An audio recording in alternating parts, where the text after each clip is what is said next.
जय भीम साथियों।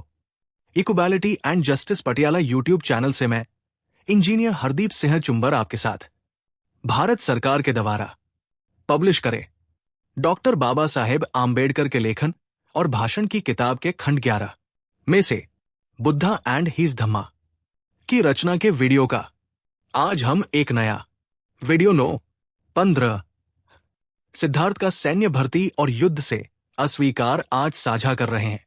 हमारी कोशिश बाबा साहेब के शब्द ही आप तक पहुंचाने की है। जय भीम साथियों। इंजीनियर हरदीप सिंह चुंबर ने आज की वीडियो के बारे में आपको बता ही दिया है। यह अंश शाक्य संघ की एक महत्वपूर्ण सभा का वर्णन करता है, जिसे सेनापति ने अनिवार्य सैनिक भर्ती के प्रस्ताव पर विचार करने के लिए बुलाया था।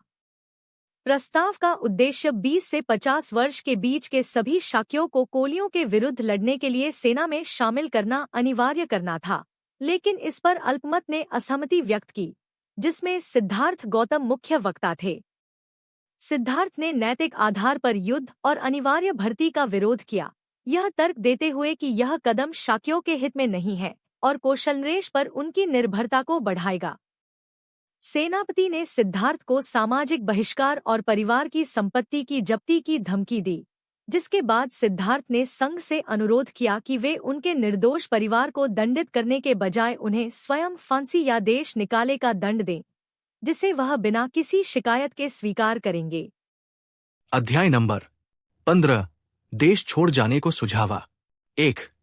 दूसरे दिन सेनापति ने शाक्य संघ की दूसरी सभा बुलाई। इसका उद्देश्य था कि उसके अनिवार्य सैनिक भर्ती के प्रस्ताव पर विचार हो। 2।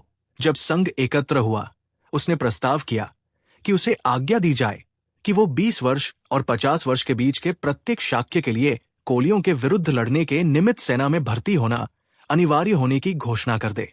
3। सभा में दोनों पक्ष उपस्थित थे, वे भी जिन्होंने संघ की पहली सभा में युद्ध घोषणा के पक्ष में मत दिया था और वे भी जिन्होंने इसके विरुद्ध मत दिया था। 4। जिन्होंने इसके पक्ष में मत दिया था, उनके लिए सेनापति का प्रस्ताव स्वीकार करने में कोई कठिनाई नहीं थी। ये उनके पूर्व निश्चय का स्वाभाविक परिणाम था। 5। लेकिन जिस अल्पमत ने उक्त निर्णय के विरुद्ध मत दिया था, उसके सामने एक कठिनाई थी। उसकी समस्या थी बहुमत के आगे सर झुकाना अथवा नहीं झुकाना। 6। अल्पमत का निश्चय था कि बहुमत के आगे सिर न झुकाया जाए, इसीलिए उन्होंने उस सभा में उपस्थित रहने का भी निर्णय किया था। दुर्भाग्य से किसी में यह साहस नहीं था कि यही बात खुलकर कह सके। कदाचित वे बहुमत का विरोध करने के परिणामों से परिचित थे। 7। जब सिद्धार्थ ने देखा कि उसके समर्थक मौन हैं, तो वो उठ खड़ा हुआ और उसने संघ को संबोधित करके कहा, मित्रों, आप जो चाहे कर सकते हैं, आपके साथ बहुमत है, लेकिन मुझे खेद के साथ ये कहना पड़ता है कि मैं अनिवार्य सैनिक भर्ती का विरोध करूंगा। मैं आपकी सेना में सम्मिलित नहीं होऊंगा। मैं युद्ध में भाग नहीं लूंगा। 8। सिद्धार्थ गौतम को उत्तर देते हुए सेनापति ने कहा, उस शपथ की याद करो जो तुमने संघ का सदस्य बनते समय ग्रहण की थी। यदि तुम अपने दिए गए वचनों में से किसी एक का भी पालन न करोगे, तो तुम सार्वजनिक निंदा के भाजन बनोगे। 9। सिद्धार्थ का उत्तर था, निस्संदेह मैंने अपने तन, मन, धन से शाक्यों के हितों की रक्षा करने का वचन दिया है, लेकिन मैं नहीं समझता कि ये युद्ध शाक्यों के हित में है। शाक्यों के हित के मुकाबले में सार्वजनिक निंदा का मेरे लिए कोई मूल्य नहीं। 10। सिद्धार्थ ने संघ को इस बात की याद दिलाई और सावधान किया कि कोलियों से निरंतर झगड़ते रहने के कारण शाक्य संघ बहुत कुछ कौशलरेश के हाथ का खिलौना बन गया है।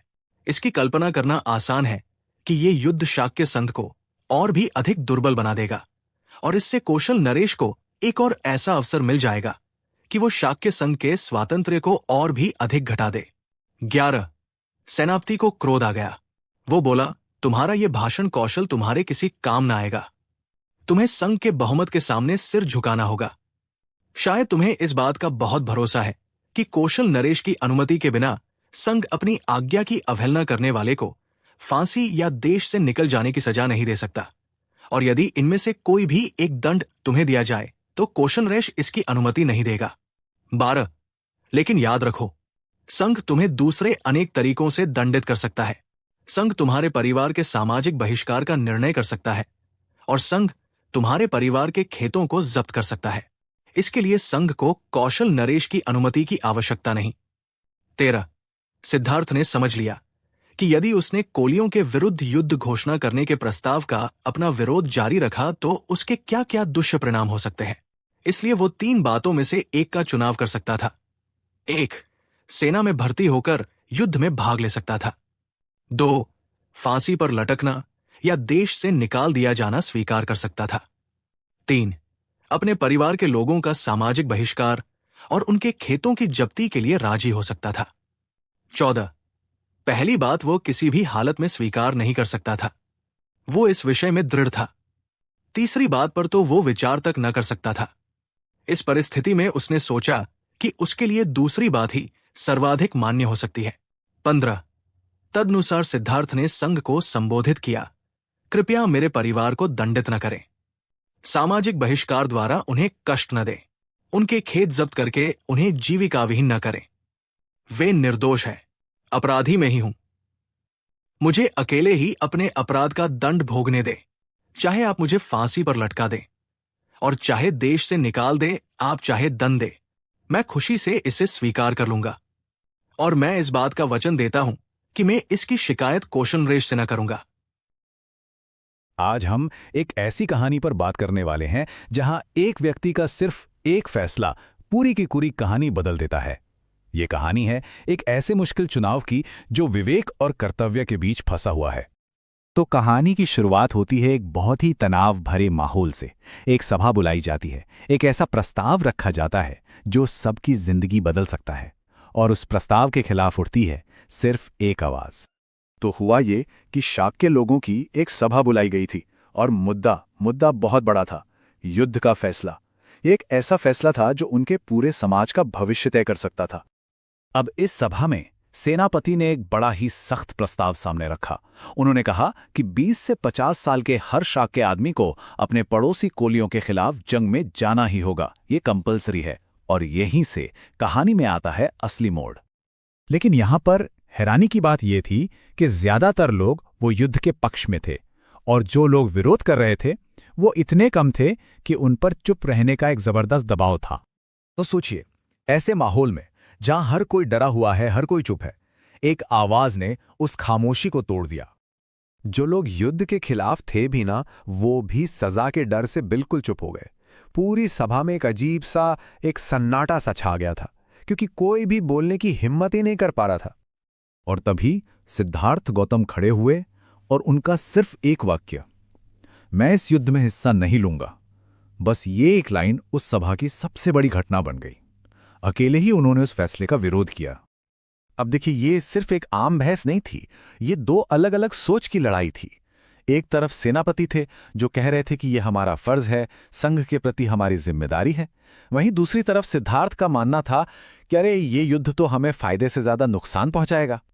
तो जब सेनापति की दलीलें काम नहीं आईं, तो उन्होंने कह सकते हैं कि एक खतरनाक रास्ता अपनाया। अब बात बहस से निकलकर धमकियों तक पहुंच चुकी थी। सेनापति ने सिद्धार्थ को समाज में बदनाम करने की धमकी दी, लेकिन सिद्धार्थ वो डरे नहीं। उन्होंने साफ कह दिया कि मेरे लोगों की भलाई के सामने मेरी इज्जत, मेरी पब्लिक इमेज, उसका कोई मोल नहीं है। इससे पता चलता है कि वो अपने उसूलों के कितने पक्के थे।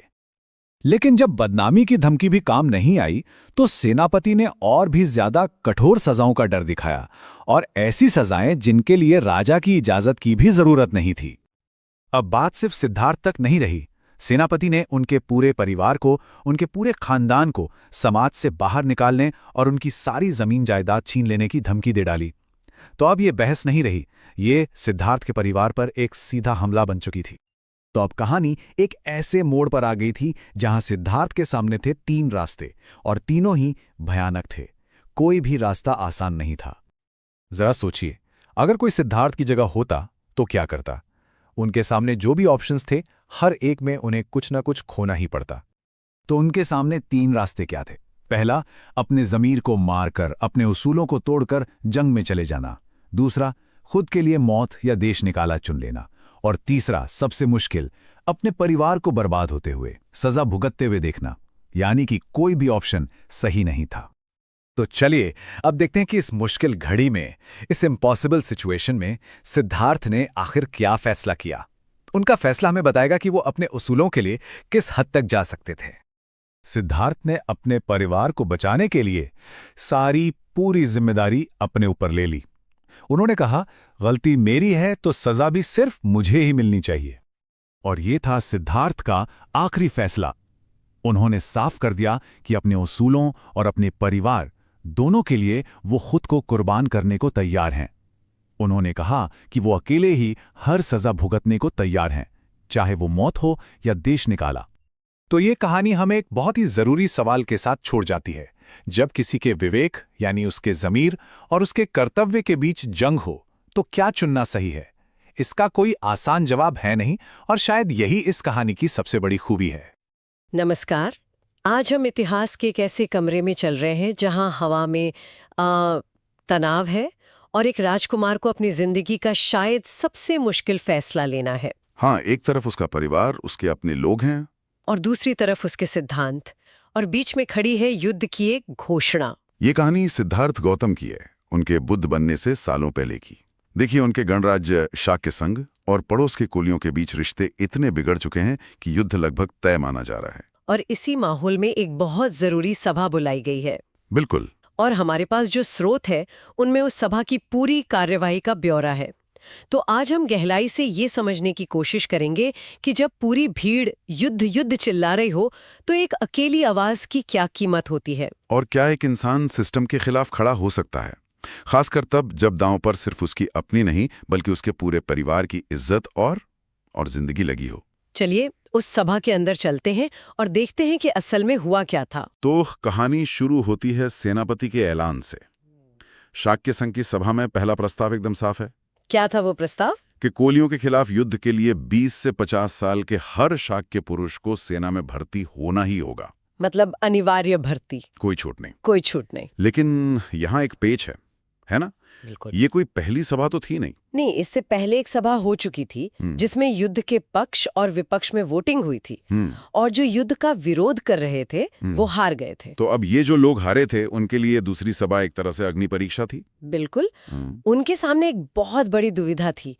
क्या वे बहुमत के फैसले के आगे झुक जाएं और सेना में भर्ती हो जाएं, या फिर अपने स्टैंड पर टिके रहें, ये जानते हुए कि इसका अंजाम बहुत बुरा हो सकता है। स्रोत बताते हैं कि उन्होंने तय तो कर लिया था कि वे झुकेंगे नहीं, लेकिन तय कर लेना और बोल पाना ये दो अलग बातें हैं। मैं सोच सकती हूँ कि उस कमरे में खामोशी कितनी भारी होगी। हाँ, सब शायद एक दूसरे का चेहरा देख रहे होंगे कि पहले कौन बोलेगा। और यही हुआ। किसी की भी खड़े होकर बोलने की हिम्मत नहीं हुई। शायद वे सब बहुमत के गुस्से से या उसके नतीजों से डर रहे थे। ये दिखाता है कि कभी-कभी जो सही लगता है उसे कहने के लिए भी बहुत हिम्मत चाहिए होती है। और ठीक इसी खामोशी को तोड़ने के लिए सिद्धार्थ गौतम खड़े होते हैं। जब वो देखते हैं कि उनके सारे समर्थक चुप है तो वो अकेले ही आगे आते हैं। हाँ, और उनका संदेश एकदम साफ और दो टूक था। उन्होंने सभा को संबोधित किया और कहा, दोस्तों, मैं जानता हूं कि बहुमत आपके साथ है, आप जो चाहें कर सकते हैं, लेकिन मुझे अफसोस के साथ कहना पड़ रहा है कि मैं इस जबरन भर्ती का विरोध करूंगा। मैं आपकी फौज में शामिल नहीं होऊंगा और युद्ध में हिस्सा नहीं लूंगा। अरे, ये तो सिर्फ असहमति नहीं है, मतलब ये तो सीधी बगावत है। बिल्कुल। उन्होंने बहुमत के फैसले को मानने से साफ इनकार कर दिया। जाहिर है सेनापति को ये सुनकर आग लग गई होगी। लगनी ही थी। सेनापति तुरंत खड़ा हुआ और उसने सिद्धार्थ को उनकी शपथ याद दिलाई। उसने कहा, याद करो, जब तुम संघ के सदस्य बने थे तो तुमने क्या कसम खाई थी? हाँ, कि तुम संघ के प्रति वफादार रहोगे। अगर तुम अपनी ही कसम तोड़ोगे तो तुम्हारी सरेआम बदनामी होगी। ये तो एक तरह से इमोशनल ब्लैकमेल जैसा है। उन्हें उनकी ड्यूटी की याद दिलाकर चुप कराने की कोशिश। सही बात है। लेकिन एक मिनट, क्या सेनापति का तर्क पूरी तरह गलत था? मेरा मतलब है, सिद्धार्थ ने शपथ तो ली थी।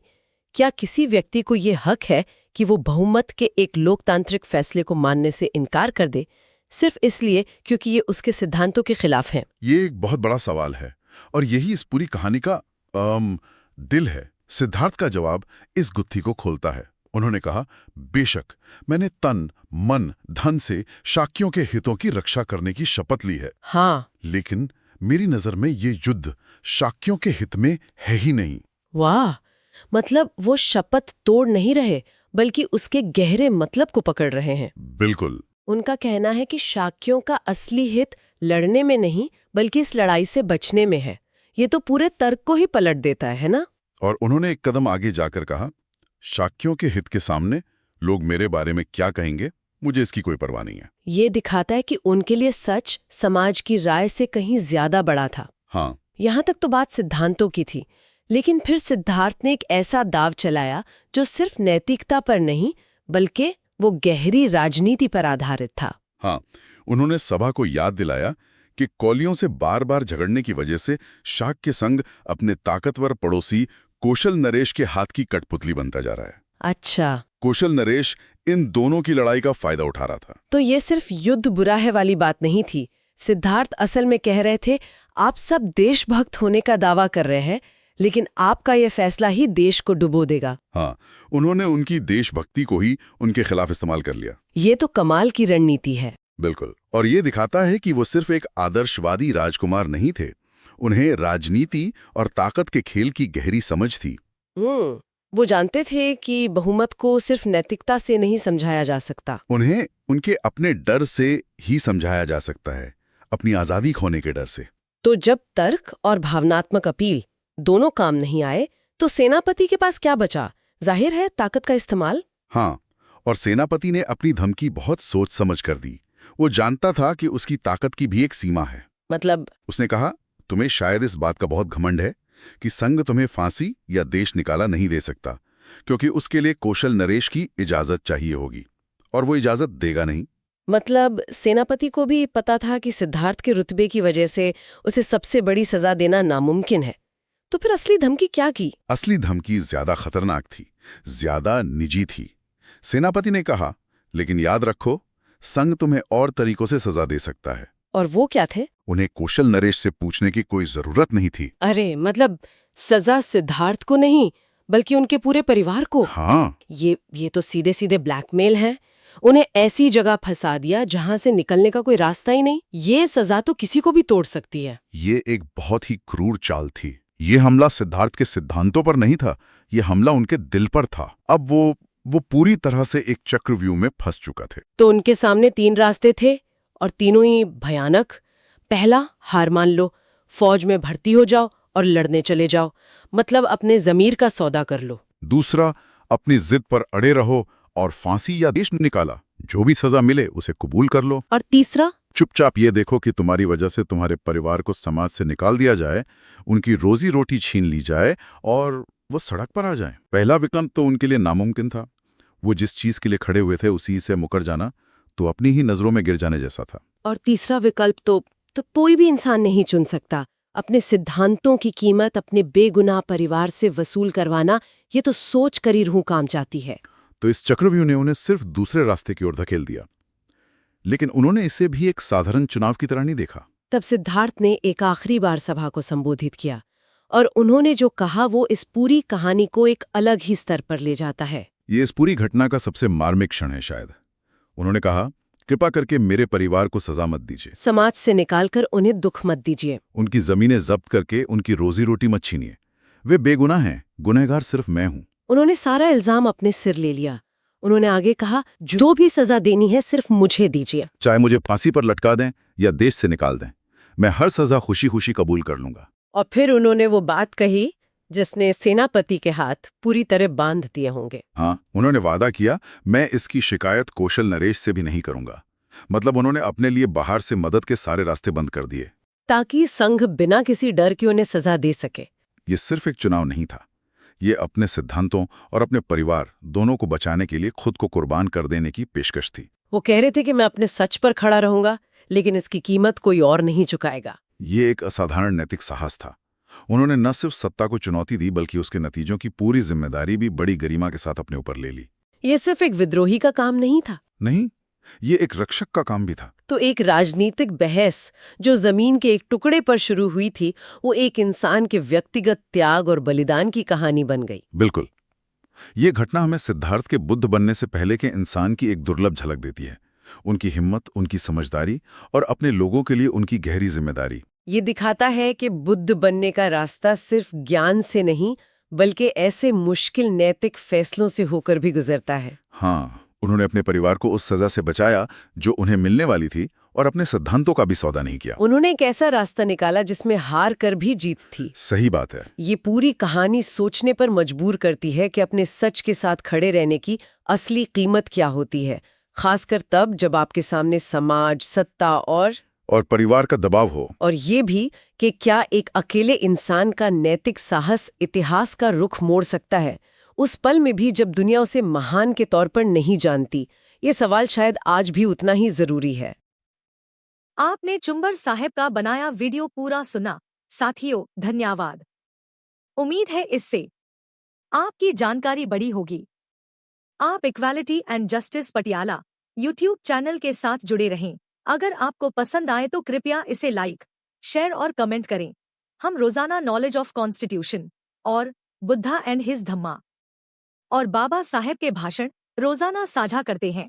कृपया इस वीडियो को उनके साथ साझा जरूर करें। आपके पास वीडियो पहुंचती रहे तो आप चैनल को सब्सक्राइब जरूर करें। अब हमें अनुमति दें। जय भीम, जय भारत, जय संविधान। Please take care your own self.